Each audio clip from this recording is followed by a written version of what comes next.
بسم اللہ الرحمن الرحیم۔ احادیث قدسیہ اللہ کی طرف سے مومن کے ہر عمل کی قدردانی۔ ابو ہریرہ رضی اللہ تعالیٰ عنہ سے روایت ہے کہ نبی کریم صلی اللہ علیہ وآلہ وسلم نے فرمایا، اللہ عز و جل فرماتا ہے، بلا شبہ مومن میرے نزدیک خیر کے ہر مقام پر ہے، وہ میری اس حال میں بھی حمد و ستائش کرتا ہے جب اس کی روح کو اس کے دونوں پہلوؤں سے نکال رہا ہوتا ہوں۔ احادیث قدسیہ نمبر 18۔ بے جا سوالات کرنا ناپسندیدہ عمل ہے۔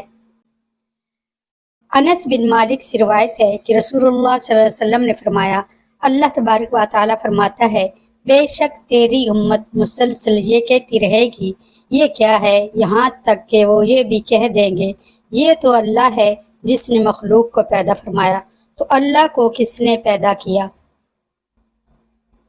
احادیث قدسیہ نمبر 19۔ تکبر کرنا حرام ہے۔ ابو سعید خدری اور ابو ہریرہ رضی اللہ تعالیٰ عنہ سے روایت ہے کہ رسول اللہ صلی اللہ علیہ وآلہ وسلم نے فرمایا، اللہ تبارک و تعالیٰ فرماتا ہے، بڑائی میری چادر اور عزت، قوت و طاقت اور غلبہ میرا پہناوا ہے، جو شخص ان دونوں میں سے کوئی ایک چیز بھی مجھ سے چھیننے کی کوشش کرے گا میں اسے آگ میں ڈال دوں گا۔ احادیث قدسیہ نمبر 20۔ گردش زمانہ اللہ کے ہاتھ میں ہے۔ ابو ہریرہ رضی اللہ تعالی عنہ سے روایت ہے کہ رسول اللہ صلی اللہ علیہ وآلہ وسلم نے فرمایا، اللہ تبارک و تعالی فرماتا ہے، ابن آدم مجھے اعزا دیتا ہے، وہ زمانے کو گالی دیتا ہے، حالانکہ زمانہ تو میں ہوں، یعنی اس کو پھیرنے کا اختیار میرے ہاتھ میں، رات اور دن کو میں پھیرتا ہوں۔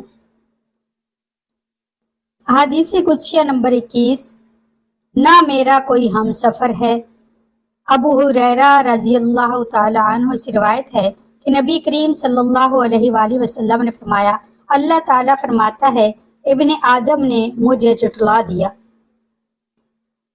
حالانکہ اسے یہ حق حاصل نہیں ہے، اس نے مجھے گالی دی، حالانکہ یہ اس کے لیے جائز نہ تھا، اس کا مجھے جھٹلانا اس کا یہ کہنا ہے کہ اللہ نے جس طرح مجھے پہلی مرتبہ پیدا کیا ہے دوبارہ اس طرح ہرگز زندہ نہیں کرے گا، حالانکہ پہلی بار پیدا کرنا میرے لیے دوبارہ زندہ کرنے سے زیادہ آسان نہیں بلکہ دونوں برابر ہیں، اور اس کا مجھے گالی دینا اس کا یہ کہنا کہ اللہ نے اپنے لیے اولاد بنائی ہے، حالانکہ میں یکتا بے نیاز ہوں، نہ میں نے کسی کو جنا ہے، نہ میں کسی سے پیدا ہوا ہوں، اور نہ میرا کوئی ہمسر ہے۔